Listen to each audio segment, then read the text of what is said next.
So my last video, I said that I was going to the cardiologist today, and I did go. And really, this should have been a pretty quick checkup thing, based on my past cardiologist appointments. You might be asking, why am I going to a cardiologist? I was diagnosed with AFib back in 2018, and I've been going to a cardiologist ever since then. I went to the carnivore diet in July, I should say, in July of 2022. And since then, I have not had any future AFib episodes or anything. But I've still been going to the cardiologist. And, I've had different tests done, different things with heart monitors and all that kind of stuff.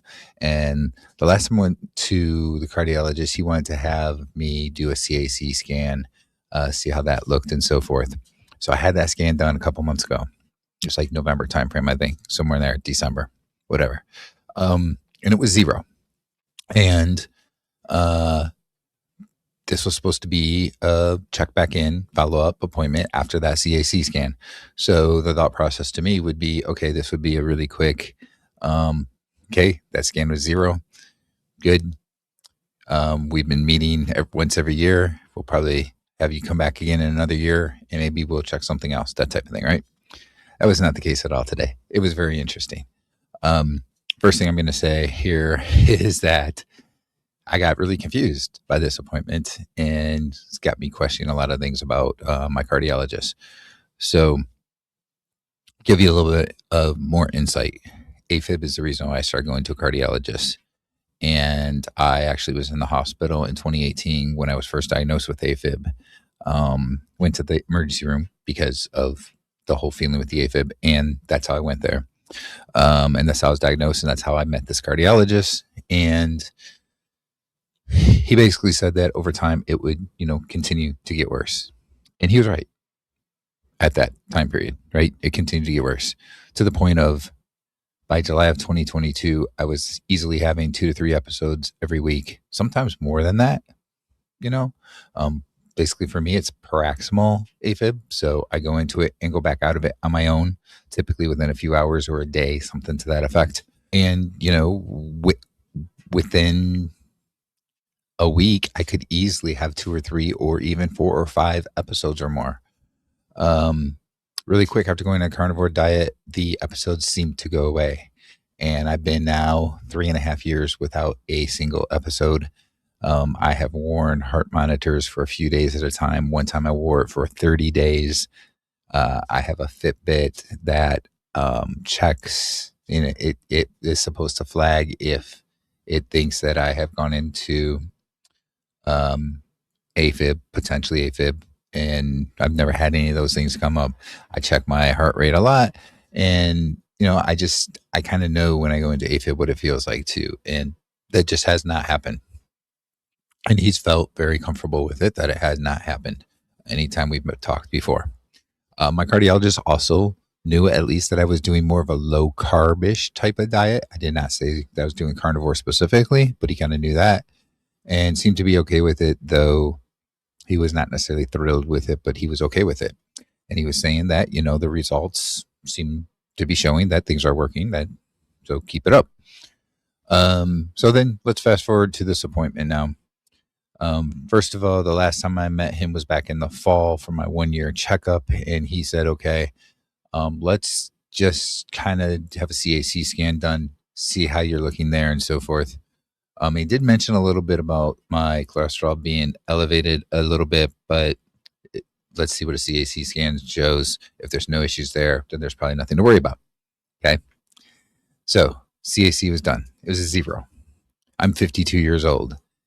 On the results, the information, it says that I am in the 0 percentile for my age as a male, which means that basically anybody that has had a CAC scan in the last whatever time frame it is at that particular location has had a score higher than 0. So I'm in 0% for percentile, right? Meaning that I didn't fit what everybody else fit. Everybody else had some kind of score above 0. Mine was 0. It was great. and there's multiple different things that they look at with the CAC, and they were all 0. So disappointment. He says, okay, I see from the CAC scan you had a 0, which is a good thing. We obviously want it to be 0. And then he said, but I am concerned about the cholesterol level that he had. And I know that you did not want to go on any medication for that, but we need to check your cholesterol again. And if it's continuing to go up, then we need to put you on medication. Now, first of all, he can suggest putting me on medication. That doesn't mean I'm going to do it myself. That's my own personal experience, my own personal idea, thinking that it's my choice, right? Second piece of this is that my cholesterol is actually not that bad. Third piece is I don't even believe in the whole cholesterol hypothesis. Like, I completely do not agree with that. And let's look at my actual cholesterol numbers here real quick, okay? Because this is interesting. And I don't understand, like, my cardiologist is night and day from where he was the last time I met him and had met him the last couple years. But my cholesterol HDL ratio is in the normal range and is actually 1 whole point down from where it was in August of 2024. My HDL cholesterol is in the normal range. It is 51, which is the highest I've ever had. In August of 2024, it was 42, which was pretty good for me because it used to be in the 30s before that. So it's obviously the HDL cholesterol, which you want to be more into that 40, 50 range. Like 40 is kind of the low end of the good range, normal range, has been improving. It's been getting better.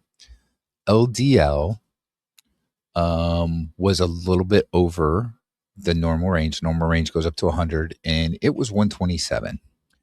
But it was actually down from 137 1 year before. So it actually improved.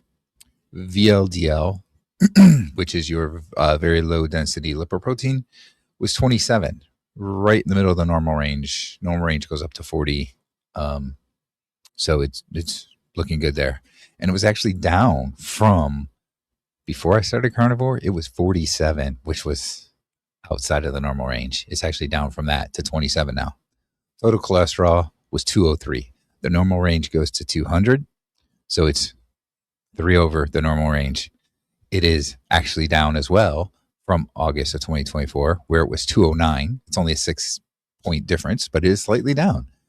So, and then here's the last one. I'm sorry, triglycerides. They're in the normal range. They were 134, down from 160 a year ago. Before I started Carnivore, they were like well in over 250. I think they might have been even over 300. I think they were like 374 actually, now that I think about it. So they are much lower and continue to go down. So all those numbers actually are improved, not going up, where he said continuing to go up. Like, they actually are slightly improved from before, which makes no sense to me. And his whole thing really, it was the total cholesterol number, 203 over 200, which is the normal. A 203, and he wants to put me on medication that I've already said I do not want to take. And I already said that I do not agree that about the whole cholesterol hypothesis.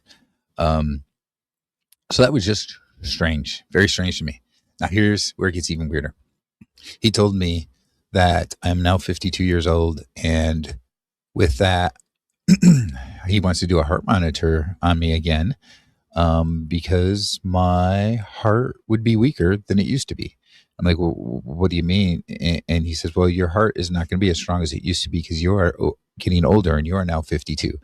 I didn't realize that 52 was such an old age, because when I was like 44 and I was originally diagnosed with AFib, he was like, it is very unusual that somebody at a younger age like you gets diagnosed with AFib. Normally they're in their 60s or 70s. And now all of a sudden 52 is old, which is very interesting to me. So he wants to do the heart monitor, which is fine. I've done it so many times before. Okay, sure. Apparently it's not that important of a need, because he just wants me to do it shortly before going back for the next checkup, which is interesting, but that's fine. So I'm going to do a 5-day heart monitor thing again, which is fine. But that just struck me weird. And here's the next thing. All of a sudden, after you only need to see me once a year just to make sure things are still going well, now he wants to change it to 6 months because I'm now 52 and I'm getting older. And with that, my heart would not be as strong as it used to be. I don't know how he knows that my heart is not as strong as it used to be because the last test that I had that actually is supposed to check those types of things and check for any type of damage from AFib and so forth, um, which was done, I guess, like last fall, was actually good. And there was no changes from basically 3 years ago when I was first at the point that I was not having AFib episodes anymore. So how does he know that my heart is not as strong? That just seems weird. So this whole thing just has seemed very weird to me today. It almost seemed like he was turning more into a how do I keep this patient so that I continue to make money. That's what it really seemed like to me. And maybe that's just me overthinking things, but that's what it seemed like. The other thing that was interesting is blood pressure. You know, doctor's offices always do it the same. They have you walk in, you know, they weigh you, do all that kind of stuff. They have you sit down, and as soon as you sit down, they put the blood pressure thing on you and check your pressure. My pressure was 133 over 83.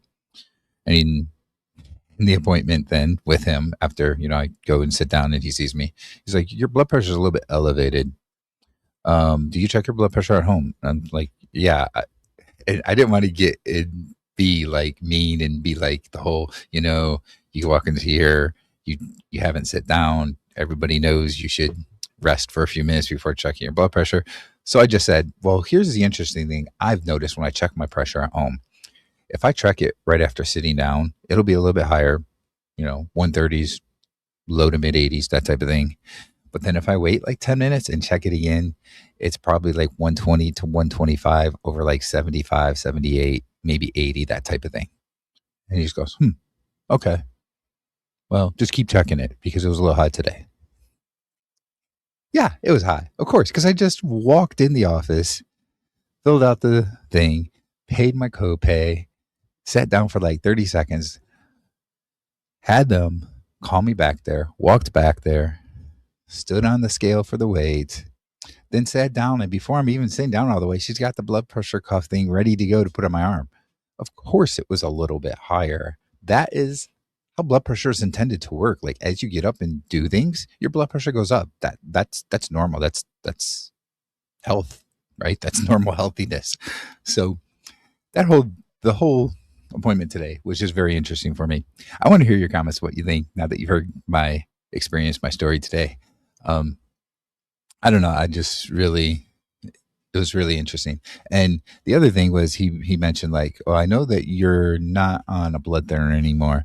I'm like, yeah, the last time, you know, like 2 years ago or whatever, that when you had me do a heart monitor, I wore it for 30 days. And we decided I was no longer at higher risk because I had been having the AFib episodes. There was no signs of anything at 30 days with the heart monitor. So we decided that I did not need to be on the blood thinner anymore. I was like, okay, well, let's see what happens with the heart monitor this time.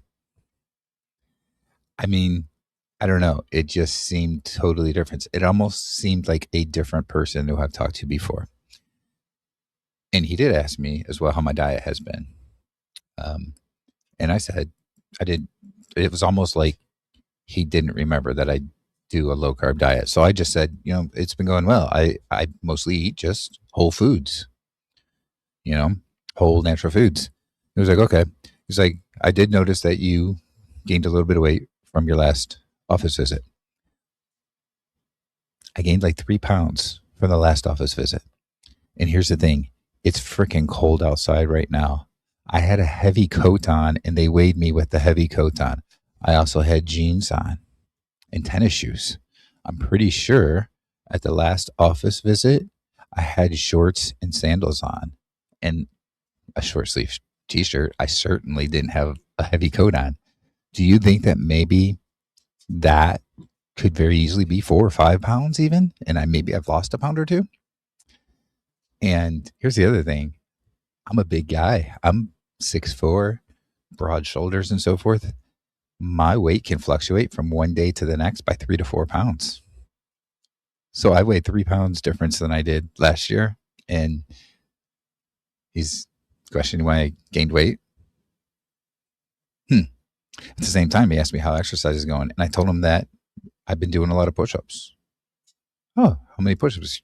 Or not how many push ups, but how often do you do push ups? Oh, probably good 4 or 5 days a week, at least, if not every day of the week. And I'll do 20 to 30 push ups at a time and maybe a couple sets. Maybe I'll do 3, 4 sets in a day, maybe 2 sets in a day, depending on the day. Maybe not necessarily all together at different times of the day, but yeah, I can easily do, I've done it before. I could do as much as 50 push ups at one time. He just looks at me, huh?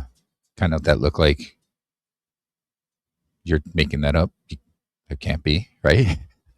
That's the look he kind of gave me.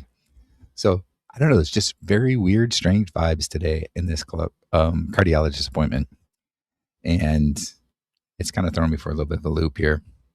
Not really sure what to think about it, but anyway, I mean, I've done every test that he's always ordered, and they've all come back great ever since I have been on Carnivore. I've had no episodes of AFib, and now all of a sudden, because I'm 52 years old, it's like something's clicking. He needs to see me more. He needs to check this and check that, which we've done before, and whatever. I don't know. Um, I don't know. Do I really even still need to go to this cardiologist or any cardiologist for that matter? That's one of the questions I have at this point, really questioning things. So I don't know. Anyway, that's my experience today. I hope that, if nothing else, that story kind of brought you some enjoyment. Um, and know that, even if you have experiences like that, you're not the only one. I've run into experiences like this as well. And I guess we have to make our own minds up for our best decision that we can make, the best choices that we can make for our own health, because you just don't know, like, if they really have your best interests or if they're really thinking about whether or not they're losing patients and not making the money that they were making before. I don't know.